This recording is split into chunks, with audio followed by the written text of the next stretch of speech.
UP में cylinder की किल्लत की आई खबर तो योगी ने संभाला मोर्चा।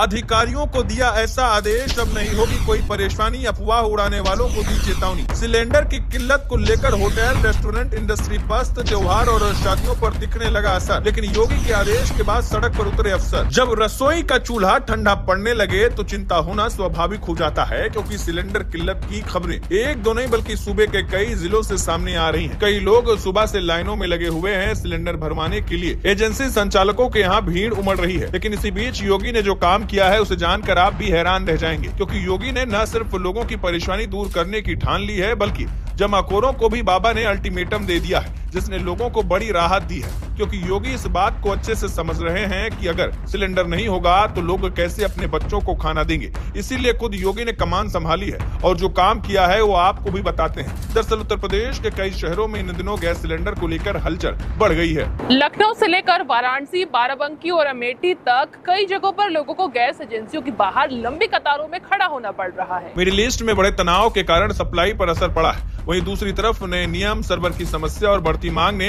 हालात को और कठिन बना दिया है। ऐसे में लोगों के बीच भी डर फैलने लगा है कि कहीं रसोई गैस की बड़ी किल्लत ना हो जाए। लेकिन योगी ने तुरंत स्थिति को संज्ञान में लिया और अधिकारियों को स्पष्ट आदेश दिया कि प्रदेश में किसी भी तरीके से संकट गैस का नहीं होना चाहिए। राजधानी लखनऊ में गैस को लेकर सबसे ज्यादा हलचल देखने को मिली। कॉमर्शियल सिलेंडर की सप्लाई रुकने से होटल, ढाबा और रेस्टोरेंट कारोबारियों की चिंता बढ़ गई है। शादी और समारोह की तैयारी कर रहे परिवारों की भी चिंता बढ़ी है, क्योंकि कैटरिंग का पूरा काम गैस सिलेंडर पर ही निर्भर होता है। वाराणसी में भी हालात लोगों की चिंता बढ़ाने वाले हैं। यहाँ कॉमर्शियल सिलेंडरों की सप्लाई कम होने के साथ घरेलू गैस की बुकिंग की समय सीमा 21 दिन से बढ़ाकर 25 दिन कर दी गई है। इसके साथ ही केवाईसी प्रक्रिया और सर्वर की दिक्कतों ने उपभोक्ताओं की परेशानी बढ़ा दी है। शहर की कई गैस एजेंसियों के बाहर सुबह से लंबी कतारें देखने को